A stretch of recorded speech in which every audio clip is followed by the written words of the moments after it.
Здравствуйте! В эфире информационный выпуск Амши Кушара. Кабинет министров принял решение об установлении минимального размера месячной заработной платы в 20 тысяч рублей, а также об увеличении вдвое размера пособий многодетным семьям. Также Кабмин установил минимальные закупочные цены на цитрусовые плоды урожая 2025 года. Подробности в материале Гунды Шоуа.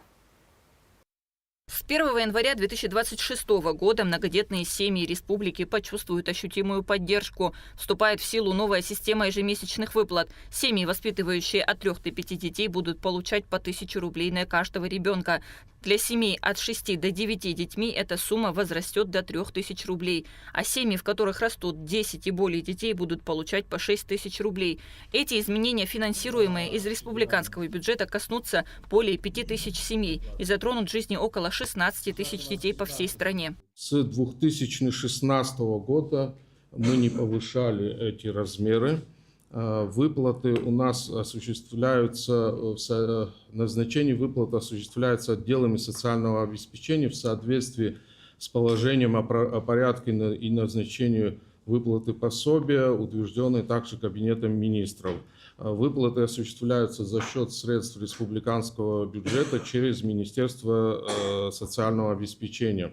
Данные выплаты коснутся более 5500 семей, в которых воспитывается до 16 тысяч детей. Дополнительная потребность средств в год составит около 75 миллионов рублей. Утвержден регламент, определяющий порядок разработки, реализации и оценки эффективности государственных программ. Новые правила призваны внести точечные коррективы в существующую систему, особенно в части оценки результативности государственных инициатив. Документ детально регламентирует требования к разработке и утверждению госпрограмм, а также поэтапный процесс их подготовки и исполнения. В зависимости от горизонта планирования программы подразделяются на 3 категории – короткосрочные, среднесрочные и долгосрочные, свыше 6 лет. В 2016 году был принят порядок разработки, у нас реализации и принятия государственных, ведомственных и межведомственных программ. Мы сегодня об этом уже имели беседу с уполномоченными лицами. Предлагаем то, о чем вы говорите, Женис Федорович, обязательно сделать, но пока ограничиться вот здесь постановлением, за исключением вот того постановления 2016 года, а потом подготовить целиком и целиком одним решением принять. Кроме того, установлен минимальный размер месячной заработной платы в размере 20 тысяч рублей. У нас были изначально установления показателя в размере 5000 рублей, затем повышение до 10 и до 15 тысяч рублей. Вот до 15 относительно недавно, 2 года назад, произошло увеличение. В текущем году, по данным Государственного комитета Республики Абхазия по статистике, наблюдается, что размер минимального прожиточного минимума превысил 15 тысяч рублей. По итогам 5 месяцев 2025 года составлял 16 200 рублей в месяц, в связи с чем нами во взаимодействии с Министерством финансов, Министерством юстиции и Госкомитетом по статистике был подготовлен проект о повышении минимального размера до уровня 20 тысяч рублей со вступлением в силу с 1 января 2026 года для того, чтобы предприниматели имели промежуток в размере 2-3 месяцев для того, чтобы подготовиться к увеличению заработной платы своих работников. Утвержден новый порядок открытия и закрытия железнодорожных переездов, призванный значительно усилить контроль за их организацией и свести к минимуму риски аварийности на участках пересечения автомобильных и железных дорог. Эти меры станут важным шагом к повышению безопасности как для автомобилистов, так и для железнодорожного транспорта. В связи с чем во исполнение поручения президента был подготовлен акт Кабинета министров, который регламентирует порядок обращения о открытии либо закрытии соответствующего переезда, рассмотрения этих обращений и, самое главное, порядок принятия и оснований для отказа в открытии таких переездов. Настоящий документ как раз представлен на рассмотрение Кабинета министров, и его действие позволит урегулировать текущую ситуацию и повысить безопасность на таких переездах. Внесены изменения в сфере таможенно-тарифного и налогового регулирования. Согласно документу, солнечные батареи и другие агрегаты для генерации зеленой энергии освобождаются от уплаты таможенной пошлины и НДС. Это позволит мотивировать и стимулировать тех, кто уже занимается добычей альтернативной энергетики, подчеркнул премьер-министр Владимир Делба. На заседании были установлены минимальные закупочные цены на цитрусовые плоды урожая. Согласно постановлению, мандарины и апельсины будут реализовываться в среднем по 45 рублей за килограмм, лимоны 42 рубля, а нестандартные плоды по 10 рублей за килограмм. Экспортировано 31 тонна мандарин. Оценку наши коллеги произвели, и мы в среднем по 85 рублей за килограмм. В связи с отсутствием, пока постановления.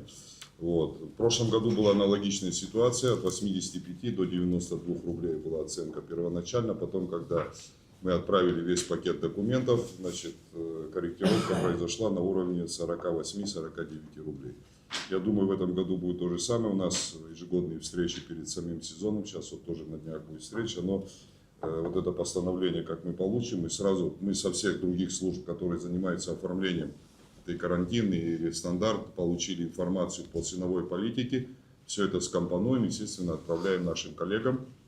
И там уже в центре декларирования будут принимать решения о установке стоимости. Утверждена научно-техническая программа по созданию Центра ядерной медицины. Ее цель – разработка концепции центра, который будет специализироваться на ранней диагностике социально значимых заболеваний. Центр планируется разместить в здании Сухумского физико-технического института. Ядерная медицина бурно развивается и используется. Наша задача конкретная – это создание центра по производству фармпрепаратов, которые необходимы как для ранней диагностики и лечения, и вообще для всего, что связано именно с этой темой. Но мы по линии медицины также соприкасаемся с Обнинском и с институтом имени Герцена и Блохина. Если есть какие-то вопросы касательно того, чтобы мы вместе могли использовать все эти мощности, да, мы готовы к сотрудничеству вообще на всех этапах. Лично знаю руководителей всех этих центров. Если какая-то ситуация нужна для того, чтобы облегчить бюрократию, мы готовы содействовать. Внесены поправки в постановление об утверждении нормативных актов по вопросам регулирования земельных отношений. В соответствии с изменениями предприятия, учреждения, организации, индивидуальные предприниматели, переводящие земли из категории сельскохозяйственного назначения в другие категории для несельскохозяйственных целей, обязаны внести плату в размере 500 тысяч рублей за 1 гектар. Кундашова, Раму Камкия, Абхазское телевидение. Состоялась встреча вице-президента Абхазии Беслана Бигвава с главой Всероссийского общественного движения «Знамя России» Джахангиром Мамедовым. Стороны обсудили расширение участия детей из Абхазии в российских проектах и подчеркнули значимость общих усилий по сохранению исторической памяти. Повестка встречи совпала с недавним событием. 7 октября в парламенте Абхазии наградили участников и победителей международного патриотического конкурса «Россия – страна героев», организованного движением «Знамя России». Награждение прошло в память о депутате парламента Абхазии Вахтанге Гуланзе, который сыграл важную роль в привлечении абхазских школьников к участию в этом проекте. В 7-й школе открылся многофункциональный спортивный комплекс. Объект построен при поддержке Российской Федерации. Это уже 10-й многофункциональный спортивный комплекс на территории Абхазии. Церемонию открытия посетила Наилита Арутюнян.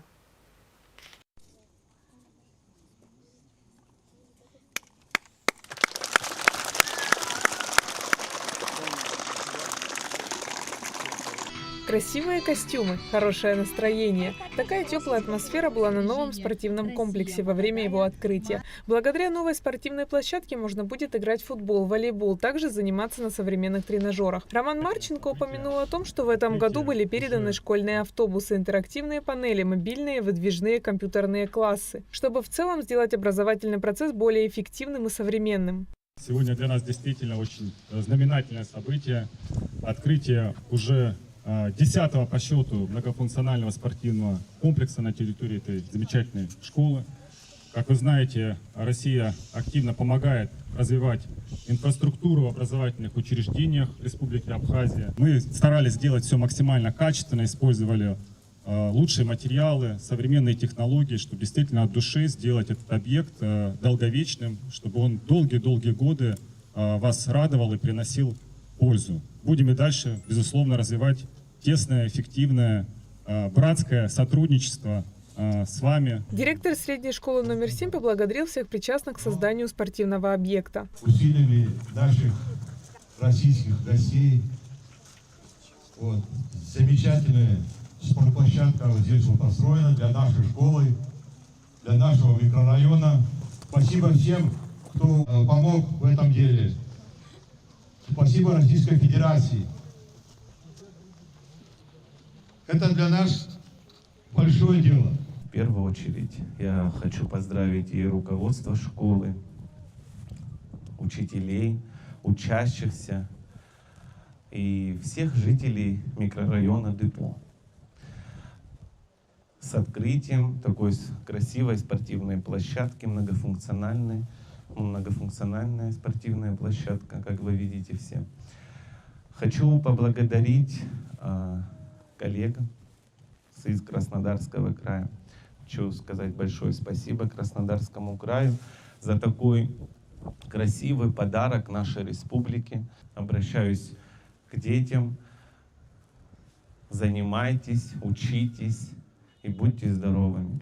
Искренние слова благодарности были произнесены на открытии. Создание подобных комплексов дает возможность молодежи улучшать свои спортивные навыки и просто с пользой проводить время. От лица администрации города хочу в первую очередь поздравить нашу школу номер 7 с этим знаменательным днем в их жизни. От лица администрации хочу поблагодарить всех причастных лиц, здесь конкретно Краснодарскому краю, руководству Российской Федерации и всем причастным лицам, которые были задействованы в строительстве данной спортивной площадки. И, конечно же, хочу поздравить дорогих учащихся нашей школы. Теперь у них есть прекрасная возможность развивать разные виды спорта. Ждем от вас побед во всех городских состязаниях. Спасибо большое. Друзья, сегодня знаменательный день для нашей любимой школы и для всего района.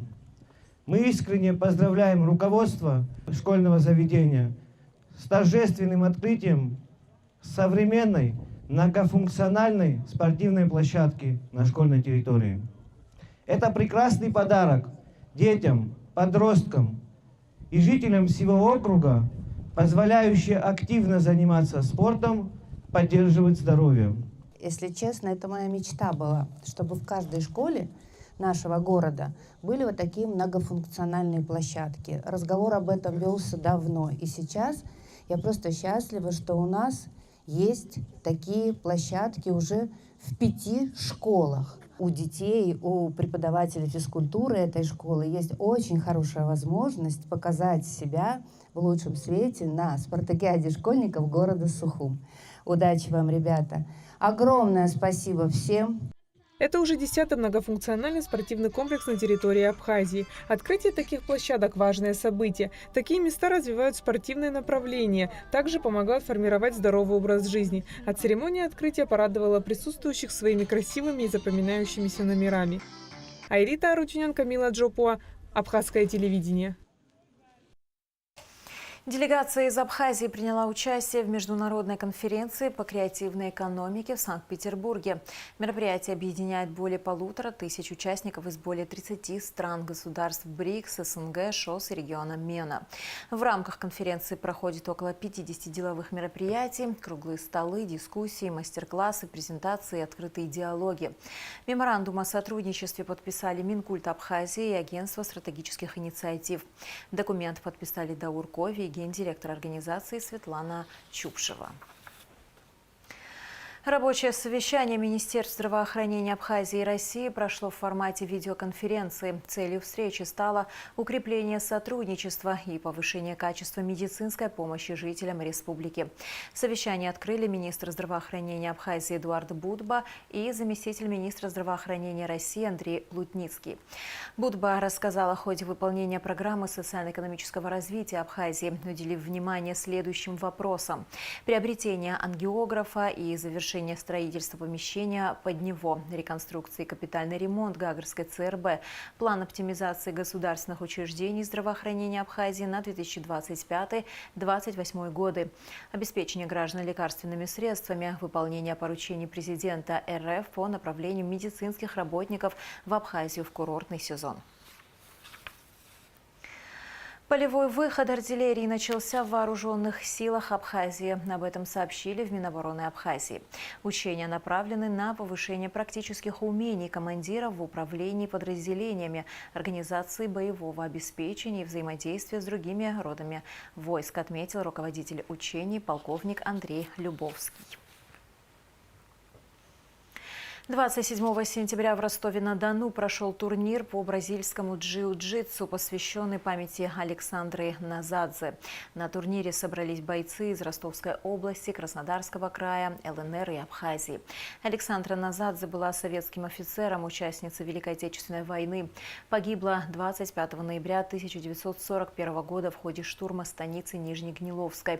Александра Назадзе посмертно награждена орденом Красной Звезды.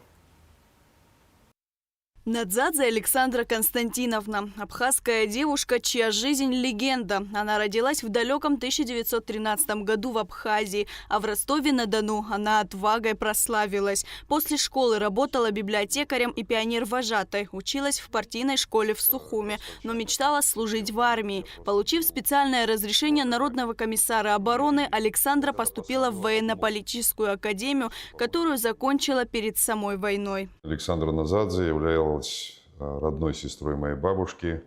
Она родилась в 1913 году в селе Отхара Гудаутского района. Девушка из обычной крестьянской семьи. После окончания школы она едет, работает в шахтоуправлении в Кварчельском.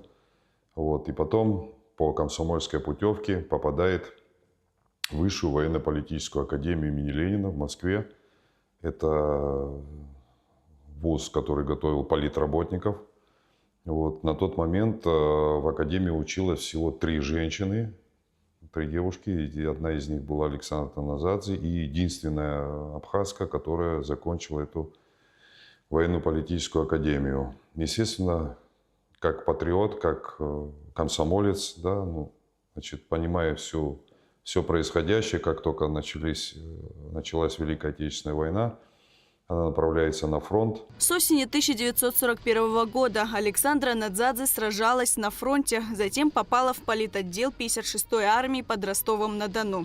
Отказавшись от должностей, во 2-м эшелоне рвалась на передовую, стала политруком в пулеметной роте. И когда начался штурм Ростова, ее отряд не дрогнул. При штурме одной из высот города, уже перейдя реку Дон, тогда была зима, по льду переходили лед, попадали, естественно, под страшный огонь немецких войск. И перейдя реку, погибает ее командир. То есть в бою погибает командир, естественно, по должности 2-я становится она.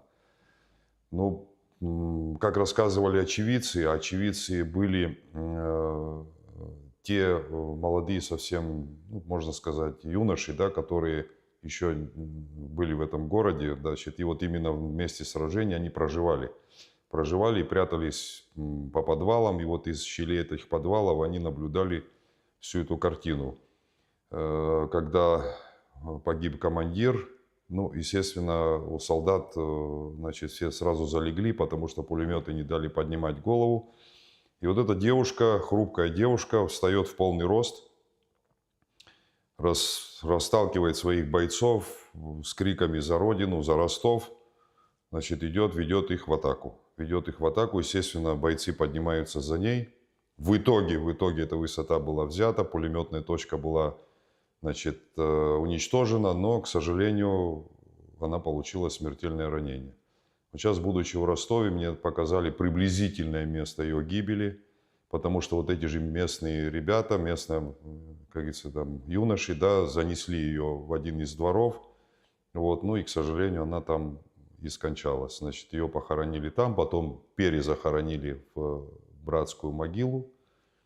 И третье перезахоронение, это уже было таком мемориальном комплексе, где вот она сейчас и покоится рядом со своими однополчанами. Александра Надзадзе была мужественной, энергичной, умело вела своих бойцов. Она всегда и во всем была первой. Вы знаете, бабушка моя очень много рассказывала про нее. В детстве, вот почти все свои школьные годы, сознательную жизнь, каждое 9 мая, не было, я не помню такого 9 мая, чтобы мы не ездили в Ростов, не посещали могилу, не встречались там с ветеранами. Ну, я тогда еще так, пионером был, потом комсомольцем и так далее. Бабушка рассказывала, что, ну, действительно, она была, сама бабушка, говорит, я в свое время удивлялась, как она вот, характер-то у нее был, говорит, непростой. В то же время эта девочка, то есть такая она, ну, с двух сторон можно было. Она и улыбчивая, она и веселая, но когда нужно было, конечно, она проявляла свой характер. И я даже одно письмо читал, которое она писала с фронта своим сестрам и брату. Ну, там приблизительно такие слова, что, значит, мы здесь на фронте, значит, будем уничтожать эту фашистскую нечисть за нашу родину, за нашу страну, за Сталина. Ну, естественно, бойцы тогда, да. А вы там в тылу сделайте все возможное, чтобы наша победа приблизилась. То есть письма, ну, я вам скажу, взрослого человека, то есть не молодой девушки, которой там 26-27 лет.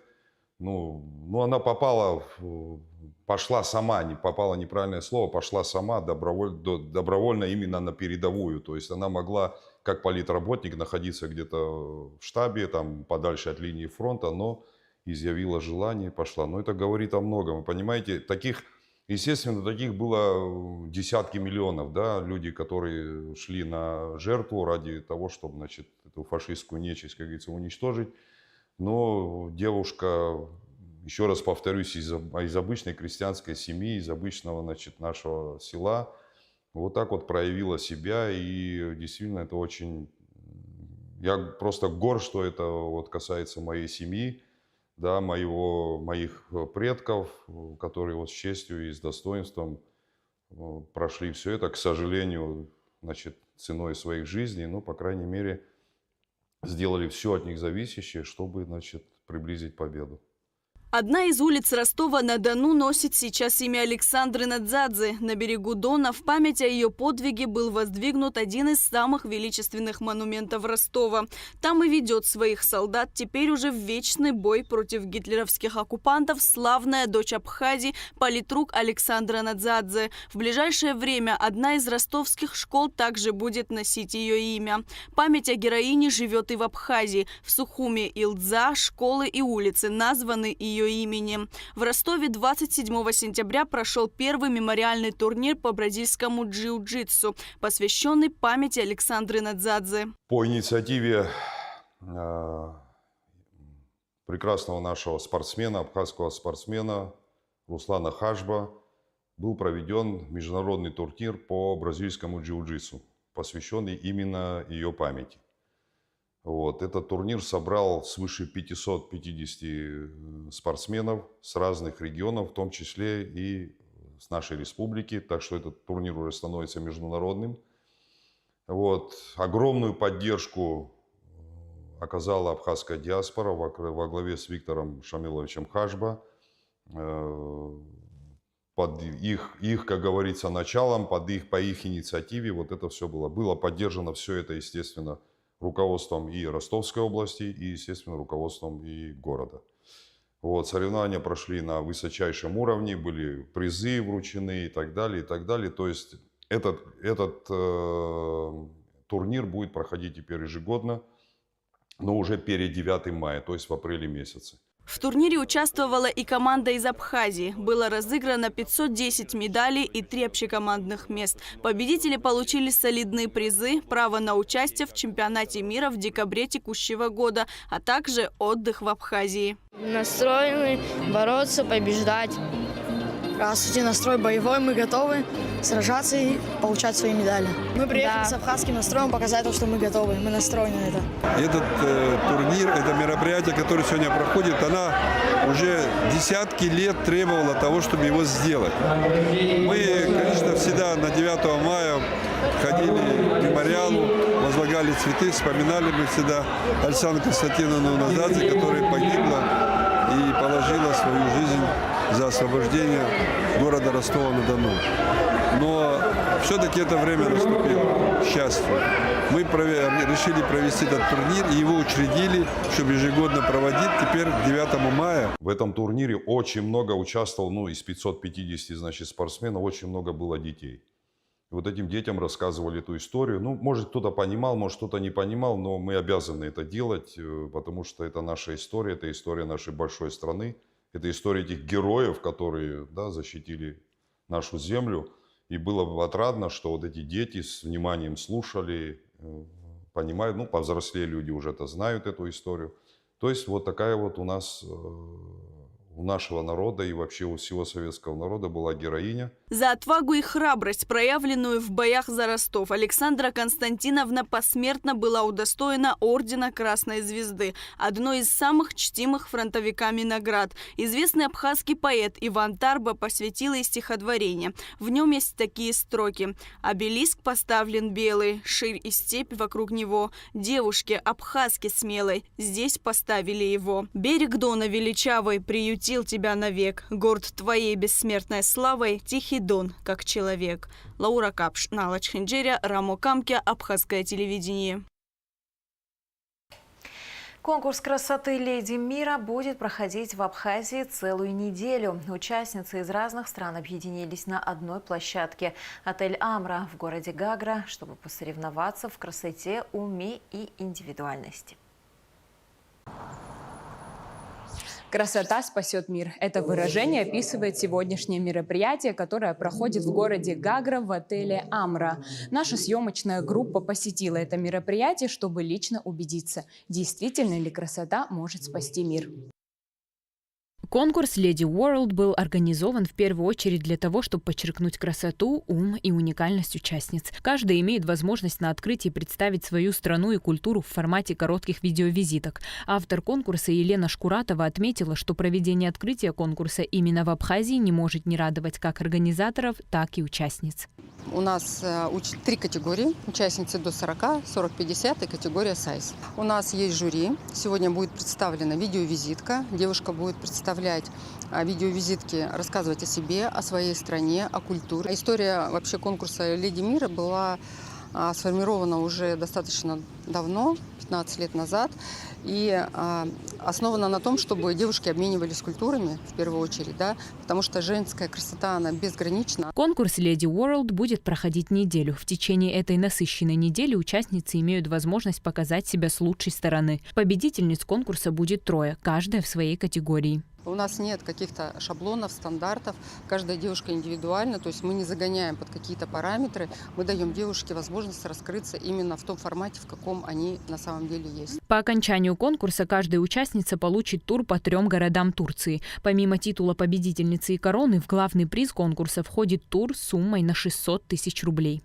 Самого крупного масштабного проекта. Давайте поаплодируем продюсер художественного фильма.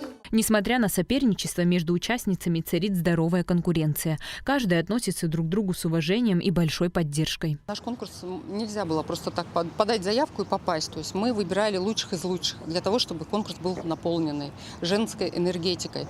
И очень умные, очень грамотные, очень мудрые у нас девушки. И у нас конкуренции не существует. То есть абсолютно адекватно девушки относятся друг к другу. Они помогают, поддерживают друг друга. Нету никаких обид.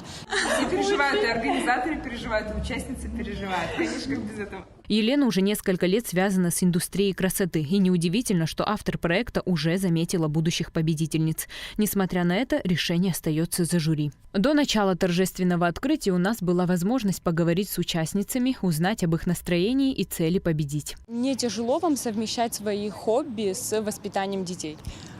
Когда все делается через любовь, это придает много сил. А детям 9, 12 и 14 лет. Они уже разрывают телефон, желают кучу удачи, посылают поцелуйчики, свои эмоции, верят в меня всем сердцем. Для меня этот конкурс не просто соревнование, этот конкурс для меня возможность, платформа заявить о своих идеях. Я считаю, что красота, она настолько сильна, что возможно поменять мир к лучшему. Мероприятие проходило в закрытой форме. На торжественном открытии присутствовали только участницы, организаторы проекта и жюри. А финал конкурса смогут посетить уже все желающие, отметила Елена Шкуратова.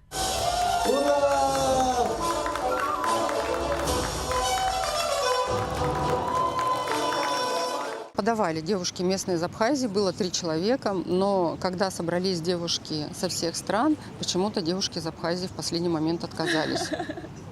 И хотя на самом деле я считаю, что если проходит международный конкурс в Абхазии, то национальное достояние Абхазии, то есть любая участница должна была принять участие именно абхазка. Конкурс «Леди мира» проходит на территории Абхазии уже второй раз. Только в этот раз масштабы намного больше. Знаете, в прошлом году мы проводили конкурс в Сочи, но финал приехали проводить в Абхазию. Очень-очень аккуратно нас пустили на вашу территорию, сказали, что здесь должно быть все очень достойно. Я заверила, что конкурс «Леди» он обязывает. У нас на самом деле истинные леди.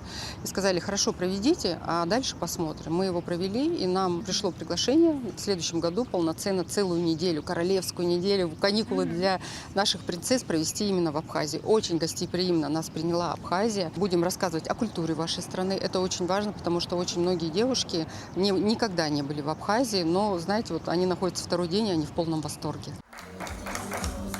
Ну что? Хочу поблагодарить вас за такой прекрасный конкурс. Анна Лагвилава, Ада Мурджения для Абхазского телевидения. Инициативу конкурса «Чистый двор» предложили группы команды Абхазии, экологическое благополучие, культурный код и ценности совместно с администрацией города Сухум. На данный момент проходит оценка дворов, которые подали заявку на конкурс. Инспекцию территории проводят замглавы администрации Сухум Автандил Сурманидзе, замначальника городского управления ЖКХ Елена Отепина и представительница групп Анжелика Вартикян. В конкурсе приняли участие около 20 дворов. Конкурс «Чистый двор» приурочен к 32-летней годовщине победы в Отечественной войне народа Абхазии. Главный приз – благоустройство двора. Просто душа радуется, горожане выходят, наводят порядок, белят, красят, подметают, убирают. Это хорошая практика. Приняла участие около 20 дворов, домов. Конечно, хотелось бы, чтобы было больше, но это такой пилотный проект. В первую очередь, огромное спасибо всем жителям, кто принял участие. Получилось так, что у нас из города Гудауты приняли участие, и из поселка Гудзера. То есть есть обратный эффект, и я думаю, что это станет доброй традицией. Одни мы ничего не сделаем без жителей. Здесь должны понимать и стараться все, от маленького до большого. И тогда, я думаю, мы добьемся больших успехов. 9 октября в 12 часов Республиканская политическая партия «Единая Абхазия» проведет 7-й съезд партии. В программе съезда выборы руководящих органов партии, утверждение обновленной программной стратегии, определение приоритетных направлений работы на ближайшую перспективу, а также выступления почетных гостей и представителей партии союзника «Единая Россия». Место проведения мероприятия – гостиница «Интерсухум». И в завершении выпуска о погоде. В четверг, 9 октября, территория Черноморского побережья Абхазии окажется под влиянием фронтальной зоны. Ожидается облачная погода, ночью без осадков, днем временами дождь разной интенсивности, гроза. Температура воздуха ночью 14-19, днем 18-23 градуса, температура морской воды 21 градус. На этом наш выпуск завершен. До скорых встреч в эфире.